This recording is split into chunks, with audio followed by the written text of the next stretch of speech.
Hey, salut la team lactée et bienvenue dans cette nouvelle actu à l'été. Alors aujourd'hui, on va parler d'un petit phénomène. Vous savez quoi? Que j'ai trouvé hyper intéressant, hyper drôle et en même temps, on va pouvoir replacer quelques informations qui ne sont pas suffisamment, à mon sens, données ou expliquées dans un des rôles que peut jouer l'allaitement. Vous allez comprendre de quoi je parle dans quelques minutes. Avant ça, si vous n'êtes pas abonné à la chaîne, vous connaissez le laïus, comme d'hab, vous vous abonnez, ça vous coûte rien. Vous pouvez même enclencher la petite cloche, comme ça vous serez toujours au courant de toutes les dernières actualités qui sortent. Je vous rappelle qu'on se retrouve chaque matin à partir de 9 h pour discuter, lire et discuter autour d'une actualité que j'ai pu trouver.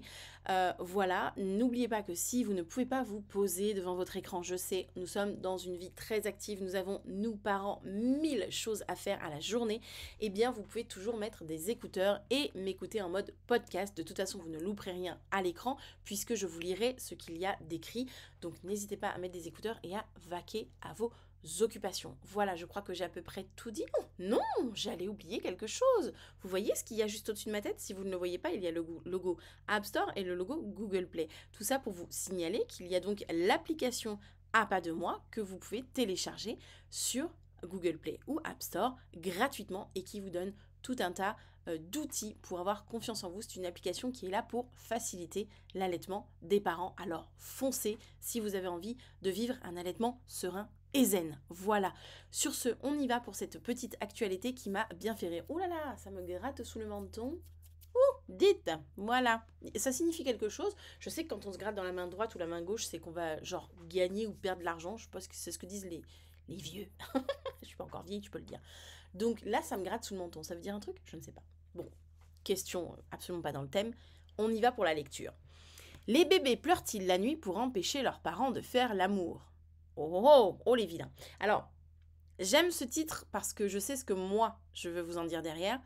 Je n'aime pas ce titre parce qu'il fait passer les bébés pour, encore une fois, des petits démons qui en voudraient à leurs parents, qui en voudraient à la vie de leurs parents, qui seraient là pour leur gâcher la vie parce que tu te rends compte, ben voilà, hein, tu vois, maintenant qu'on va avoir un enfant, il va pleurer la nuit, puis on pourra plus faire l'amour.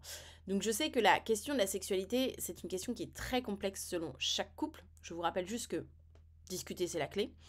Et j'aime pas trop la tournure de ce titre parce que ça amènerait à penser qu'encore une fois, le bébé est un élément perturbateur de façon négative, un perturbateur négatif de la vie de couple. Or que, on va le voir justement, il y a peut-être une raison objective, naturelle du point de vue de la nature, anthropologique à ce phénomène. Mais je voulais quand même donner... Voilà, je suis mitigée par ce titre quand même. Je sais pas ce que vous en pensez, dites-le moi en commentaire, mais je suis assez mitigée par ce titre.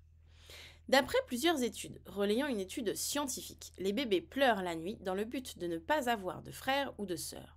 Vérité scientifique ou légende urbaine?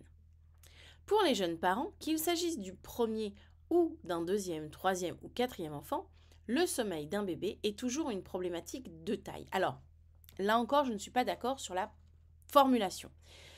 Le sommeil des bébés est toujours une problématique de taille. Déjà, juste d'avoir dit ça, l'article participe au mythe que le sommeil d'un bébé est quelque chose de difficile. Encore une fois, quand vous avez les clés, quand vous avez les outils et quand vous savez, le savoir, ça rend le pouvoir, les gens. Quand vous savez, eh bien en fait, c'est un faux problème. Mais encore faut-il qu'on ait les clés, qu'on ait les bonnes infos et qu'on ait envie de déconstruire tout ce que l'on peut déjà savoir sur ce sujet.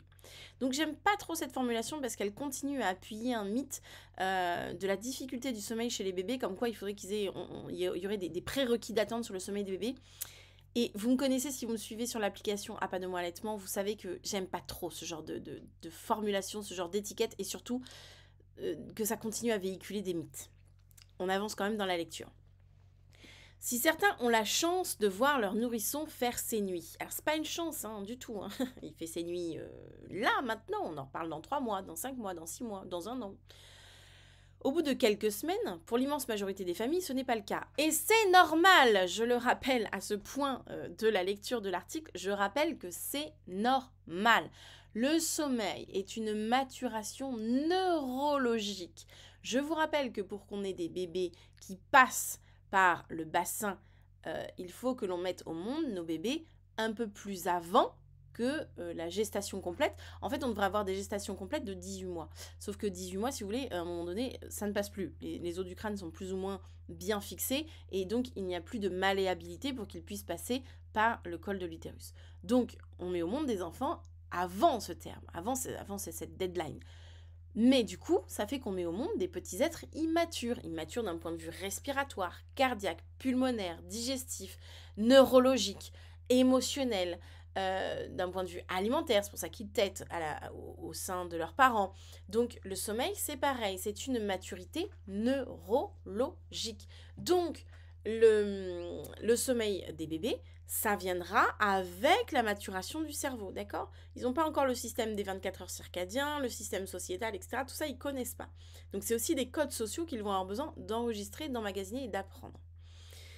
Il faut vraiment le replacer là parce que ça m'agace un petit peu en mode « Oh, vous avez de la chance, il fait ses nuits. » Non, mais attendez les gars, il fait peut-être... je vais vous donner un exemple. Gaufrette, elle a fait, donc ma fille, ma deuxième, elle a fait ses nuits dès la maternité, je peux le dire, elle a fait des nuits, elle a fait mes nuits, dès la maternité. Ah oui, ça s'est gâté beaucoup plus tard. Aujourd'hui, elle a 6 ans, et en ce moment, le soir, c'est difficile. C'est difficile. Mais c'est normal, c'est un apprentissage. Et il y a eu d'autres périodes, je dis 6 ans, mais de mémoire, c'est parce que je sais plus si c'était peut-être... 3 mois, 6 mois. Enfin, il y a eu des steps comme ça où ça a été plus ou moins difficile. Voilà. Pour autant, ça reste celle qui a le sommeil qui entre dans le sommeil le plus facilement. Mais voilà, elle a encore beaucoup de besoins de présence la nuit. Voilà. C'est une question de maturité. Absolument pas une question de comment on va nourrir nos bébés ou comment on va les faire dormir. D'accord? Je continue la lecture. Une étude scientifique réalisée par le chercheur d'Harvard, David Egg, parue en 2014, s'est penchée sur la question. L'étude intitulée Sommeil troublé, réveil nocturne, allaitement maternel et conflit parents-progéniture a largement été relayée sur les sites d'actualité. Les titres sont sans appel. Les bébés pleureraient la nuit pour empêcher leurs parents de faire l'amour. J'espère qu'ils vont nous expliquer au fur et à mesure pourquoi. Et ainsi retarder l'arrivée d'un frère ou d'une sœur. Oui. En effet, le texte mentionne « Se réveiller la nuit pour téter est une adaptation des enfants pour allonger l'aménorrhée lactationnelle de leur mère, on y vient, ce qui retarde la naissance d'un jeune frère ou sœur et améliore le taux de survie de l'enfant, on y vient. » Est-ce qu'ils vont aller jusqu'au bout? Les nourrissons seraient ainsi biologiquement programmés pour pleurer et donc prolonger l'allaitement, serait ainsi une manière de participer à l'infertilité temporaire de ses parents avec l'aménorrhée de la lactation, l'absence de règles après l'accouchement pendant l'allaitement. Alors, on va aller jusqu'au bout, et s'il faut, je reviendrai sur ce passage. Attention au raccourci. Il est à la fois exagéré et incorrect de généraliser en mentionnant une volonté consciente des bébés de réveiller leurs parents. Merci, j'ai cru qu'ils n'allaient jamais le dire. Et de rester l'objet principal de leur attention. Merci, parce qu'à un moment donné, j'ai cru qu'ils n'allaient pas le dire quand même. Bon, il manque des infos, mais je veux aller jusqu'au bout. Les réveils nocturnes des bébés nocturnes des bébés, très variables. En effet, l'étude réalisée par David Egg établit un lien entre les réveils nocturnes et l'absence de fertilité momentanée, mais aucunement une idée de volonté.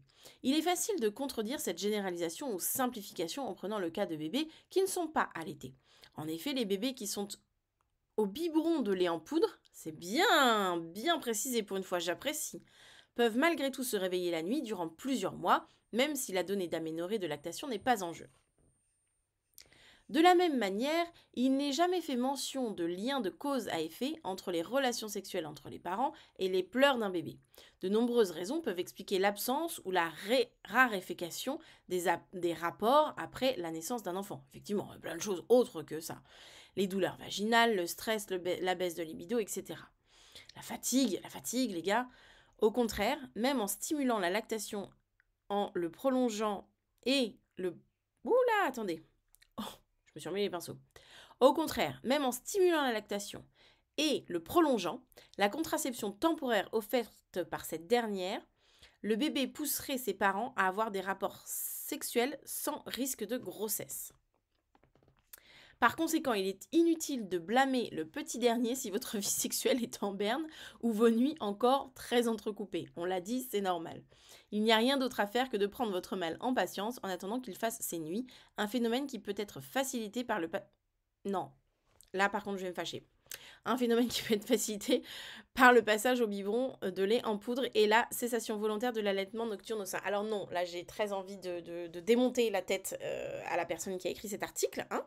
Mais concrètement non, hein. Je rappelle ce que j'ai dit juste au-dessus, le sommeil est une maturation neurologique du cerveau et est totalement indépendante de la façon dont vous allez nourrir votre bébé, de la façon dont il va dormir, du lieu où il dort, etc. etc. C'est vraiment très, très, très, très important de le souligner parce que là, vraiment, il y a une méconnaissance de la personne qui a écrit l'article. C'est très clair sur ce qu'est le sommeil et comment ça se passe. Donc, maintenant que je suis revenue là-dessus, si vous avez des questions sur ce sujet, surtout n'hésitez pas en commentaire, j'y répondrai. Et s'il le faut, on fera un live Instagram, si ça vous dit, avec une de mes collègues avec qui je travaille sur la Gaia Family, qui est une plateforme que nous avons ouverte par des femmes pour les femmes, pour accompagner justement sur ces questions d'allaitement, de sommeil, etc. Et il y a donc une accompagnante au sommeil, mais une bonne accompagnante au sommeil, parce que je sais déjà la tête que vous faites derrière votre écran, une accompagnante au sommeil qui fait les choses de manière anthropologique, en lien avec l'allaitement, de manière réfléchie, de manière bienveillante. C'est pas du dressage au sommeil, c'est plutôt un peu dans dans la même mouvance que ce que je vous propose sur l'application À Pas de Moi, c'est de vous expliquer comment ça fonctionne pour que vous puissiez mieux comprendre et mieux vivre les choses. Du coup, si on fait abstraction de cette dernière phrase qui vraiment me hérisse le poil, je voulais revenir sur ce qui a été dit un peu plus haut et je me doutais qu'ils n'allaient pas jusqu'au bout de l'explication. On nous dit, les titres sont sans appel, les bébés pleureraient la nuit pour empêcher leurs parents de faire l'amour et ainsi retarder l'arrivée d'un frère ou d'une sœur. En effet, le texte mentionne se réveiller la nuit pour téter est une adaptation des enfants pour allonger l'aménorrhée lactationnelle de leur mère. Alors déjà, quand on parle d'aménorrhée lactationnelle, c'est la fameuse MAMA, méthode d'aménorrhée par l'allaitement maternel. Vous vous souvenez de cette méthode? C'est une méthode où en fait de contraception où il faut respecter vraiment certains critères. Je vous avais fait une vidéo sur ce sujet sur la chaîne, surtout n'hésitez pas à la regarder. Je vais essayer de mettre le lien là-haut, mais je sais que je pense pas toujours à mettre les liens, donc si ce n'est pas le cas, n'hésitez pas à me le dire et je reviendrai mettre le lien juste au-dessus de la vidéo pour que vous puissiez cliquer dessus, aller voir la vidéo.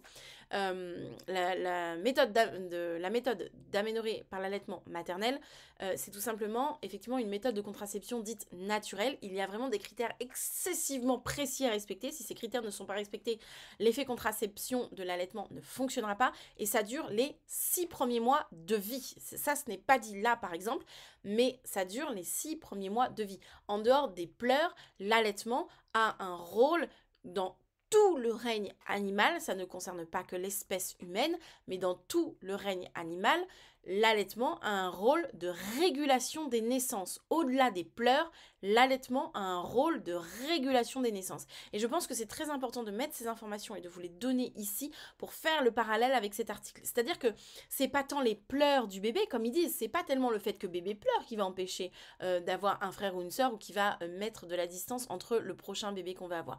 Mais c'est bien la lactation. Tout simplement parce que elle joue un rôle dans la régulation des naissances. Ce qu'il faut comprendre, c'est que dans notre société actuelle, on nous permet d'avoir une contraception chimique et donc des cycles menstruels chimiques. Ils ne sont pas naturels, ils sont chimiques.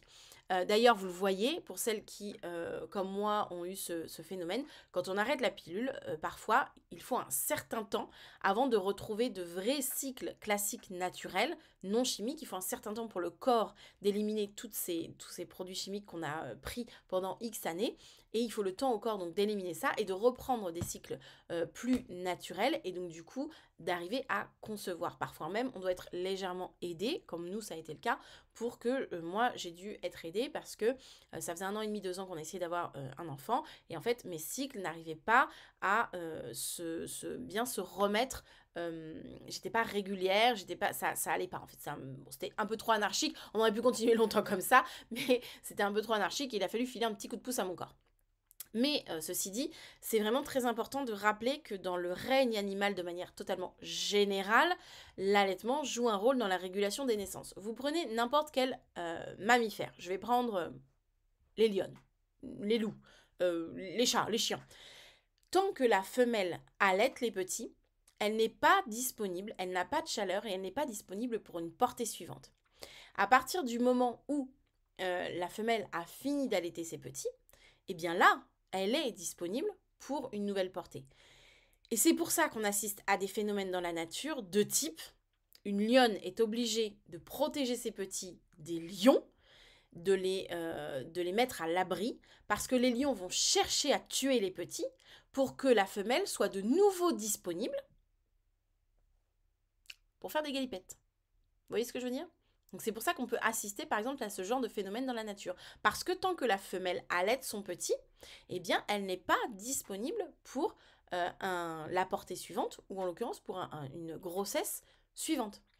Et le corps le comprend aussi comme ça. Tant que je produis du lait, eh bien en fait c'est que l'enfant n'est pas indépendant, le bébé n'est pas indépendant, il dépend du lait fourni pour survivre, donc je ne peux pas avoir une nouvelle grossesse, parce que si j'ai une nouvelle grossesse, ça veut dire fermeture des robinets de la lactation pour me reboot et pour me préparer pour le bébé, la grossesse, le bébé suivant. Or, peut-être que, vu qu'il tète toujours, ce bébé-là, qui est là, a encore besoin et est encore dépendant du lait. Et donc, la nature va faire en sorte que pendant ce temps, eh bien, effectivement, si on suit bien certains critères, on peut ne pas tomber enceinte. Voilà.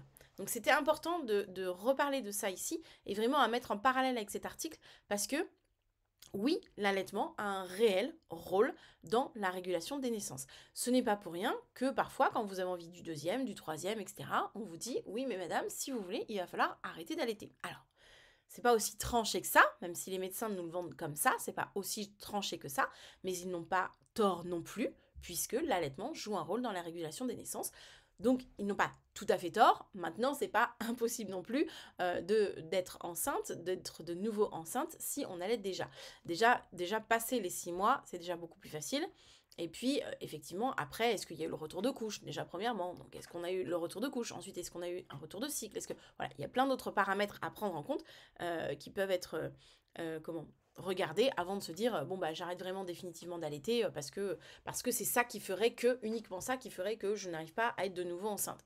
C'est pas uniquement ça. Hein. Il y a aussi une plus ou moins facilité selon chacun et chacune d'être enceinte. J'aime pas du tout dire tomber enceinte. Est-ce qu'on peut dire autre chose que tomber enceinte? Vous avez d'autres expressions pour dire ça? Dites-le moi en commentaire parce que j'aime vraiment pas du tout cette expression. Tomber, ça fait mal. Aux dernières nouvelles, ça fait pas si mal que ça de faire un bébé. Enfin, je veux dire, de le concevoir. Normalement, c'est pas si mal que ça. Donc tomber enceinte, j'aime pas trop cette expression. Voilà, donc je voulais absolument remettre ça ici, vous parler effectivement du rôle de l'allaitement dans la régulation des naissances et c'est ce qui fait qu'il y a effectivement de l'écart entre les enfants. D'ailleurs, il n'est pas rare, comme par exemple dans les pays comme la Mongolie où l'allaitement très prolongé par rapport aux normes, je mets des guillemets à normes, que l'on connaît nous en France, eh bien effectivement on voit qu'il y a des espacements aussi des naissances. Voilà, on voit que les frères et sœurs sont plus espacés que ce qu'on peut avoir en France. C'est ce qui explique que certaines d'entre nous sont très pressées parce qu'elles voudraient avoir des enfants très rapprochés et puis elles m'envoient des messages en mode on voudrait déjà, on pense déjà au deuxième, un bébé à 18 mois, on pense déjà au deuxième. Alors les gars, je sais pas comment vous faites. La team, je sais pas comment vous faites. Non. Enfin, je veux dire, moi, c'était du hasard, déjà. Ils ont 26 mois d'écart et comment vous dire, mon mari adore. Moi, je me dis, oulala, si on avait pu mettre plus, j'aurais mis plus, hein, voilà.